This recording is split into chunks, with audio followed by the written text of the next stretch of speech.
Hi, I'm Tatum Wilson, and this is my project labeled Speech, Language, and Treatment in Africa. Due to my ascribed status of having a stutter and having a speech impediment, I decided to go into speech pathology to help people who has had similar disabilities as myself. Because of this, I have been learning a lot about what speech pathology looks like in America this semester. However, I wanted to know more about what speech pathology looks like across the world and Africa. I specifically focused on South and East Africa because that's where I was able to get the most research from. However, I focused on the continent as a whole over topics such as names, tribes, and different languages. I really hope you enjoy my project, and thank you so much for listening. Firstly, I will be going over what all is in my video. Number 1 is core and basics of language. Number 2 is phonetics, syntax, and grammar. Number 3 is tribes and languages. Number 4 is Black Panther and how it relates to language. 5 is pidgin. 6 is pidgin and how it relates to the show Meet the Adabenjos. Number 7 is names and identity. Number 8 is speech pathology in South Africa. 9 is speech pathology in East Africa. And lastly, I will be going all of the sources that I use to help me throughout this project. Our first topic is core and basics of language. Firstly, Africa has an estimated 1,500 to 2,000 languages spoken across the continent, which makes the continent of Africa the most linguistically diverse region in the world. Most languages are primarily oral, with little available in written form.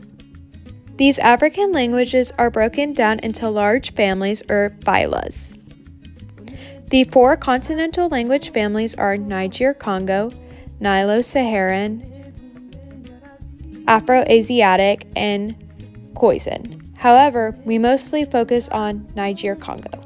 This is because the most widely spoken languages of Africa belong to the Niger-Congo family. These languages inhabit Western, Central, Eastern, and Southern Africa. These languages are Swahili with 200 million speakers, Yoruba with 45 million speakers, Igbo with 30 million speakers, and lastly Fula with 35 million speakers. Just a side note that's important to know is that most people have the false belief that African languages are primitive. However, in reality, most of these languages are rich and complex. They also heavily influence African culture and way of life. Next, we will be talking about the phonetics, syntax, and grammar of African languages. In Afro-Asiatic languages, when you conjugate verbs, the beginning changes as well as the ends.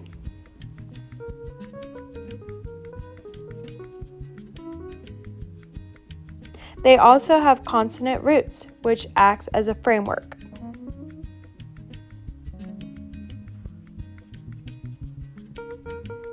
It means to play along with the 3 consonant shapes and use it as a template to fill in other things. Nilo-Saharan languages are spoken mostly in the Nile and Saharan Desert. This family has over 1,540 named languages. They also have 7 million native speakers. A lot of this family success comes from the Bantu people. The Bantu people migrated across the continent where they often spread their Bantu languages. The Bantu languages are very unique because they have a special noun class system. Most class systems only have 3 classes, which include feminine, masculine, and neutral. However, this is not the case with Bantu languages, because they have up to 19 classes of nouns. These classes of nouns make both adjectives and verbs agree with it.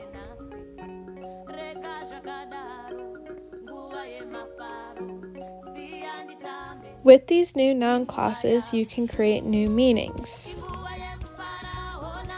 An example of this is in the language Swahili. For example, mtoto means child. However, if you change it to the KV class, and make it Kitoto. That means baby. This is because the KV class is meant to portray things that are small, tiny, and cute. There's also a pattern across all Bantu languages where using different noun classes can express the country people are from, the person, the plural of the person, and their language. Next, we'll be talking about the language Ha. It's a Khoisan language that's also known as Ta. The language has click consonants, and many other aspects of their language comes from the vocal tract. However, this language, as well as many other languages, are not just about the clicks. They instead have an established language that include clicks within it. Here's some more information regarding the Bantu people. The Bantu people originally migrated down and pushed the Khoisan people out. This also led to the Bantu people and the Khoisan people to intermarry. This led them to borrow their sounds, which is why in many languages such as Khoisa and Zulu, you also get click sounds. Just a side note, I learned a fun fact about the Shona language. This language belongs to Zimbabwe. And they're special because within their language, they involve whistling. Some other phonetic features of African languages include syllabic nasals, lateral fricatives, and ejectives. This is due to geography. For example, it's more difficult to use ejectives at higher altitudes, therefore, they're used at lower altitudes. Next, we're going to be talking about Pidgin. In addition to traditional African languages, Pidgin has become prevalent in many parts of Africa, especially regarding Nollywood. The Oxford definition of Pidgin that I found is a language containing lexical and other features from 2 or more languages. Characteristically with simplified grammar and a smaller vocabulary from which it was derived from. For example, Pidgin English is a mixture of English and local languages which enables people who do not share a common language to communicate. An example of this is from the sitcom Meet the Adabanjos. The storyline follows a British-Nigerian family living in Peckham. However, the Nollywood production uses the grammatical structure of Nigeria with the English language to convey Pidgin as seen throughout the show. This helps to reveal the family's conflicting and generational cultures while also showing aspects of Nigerian grammar throughout the English language. In this section, I'll be describing tribes and their relationship to language. The ethnic group Bantus most commonly use the language of Swahili. In addition, the Nilate, as well as the Kushite tribes from East Africa, have also adopted the use of the language Swahili. The language of Amharic is spoken by the Amhara tribe. This tribe is located in the northern part of Ethiopia and is known to be very rich in culture. Zulu is also used among the Bantu people. Most of the people that speak Zulu are from South Africa. In addition, interestingly, the Afrofuturistic film Black Panther included an African language spoken within the tribes of the nation. Black Panther has used the language isiXhosa, one of the South Africa's 11 official languages, to support authenticity. isiXhosa is a symbol of Black power and its association with the South Africans' fight against colonization. The language is prevalent specifically in the Eastern Cape Province, where South Africans were particularly oppressed. The film Black Panther shows how important language is, not only to culture but also to history, such as imperialization, colonization, and segregation. It shows that language contains meaning, and it's not just words, but instead a collection of written symbols. Next, we will be talking about the importance of names as well as identity. It's known that African names are believed to convey deep intrinsic significance for the bearer and the community as a whole, according to an African religious discourse of names and identity by the author Igbon. The article argues that African languages are going extinct, and so are names and identities. In other words, they are experiencing erasure. It's also important to realize that names are symbols, and that they are not just signs. Names also encapsulate the totality of humanity as well as nature.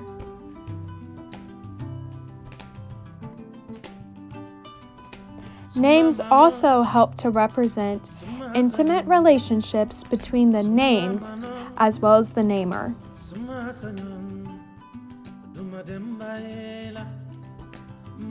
It is often argued that African names are tied to circumstances of birth. It is also argued that they influence the personality as well as the character of the bearer. In addition, family names are very traditional in Africa. However, Yoruba does not follow this because of the sacred nature of the father's name. Names also help to preserve memories of historical events. They also represent current, family, or personal realities.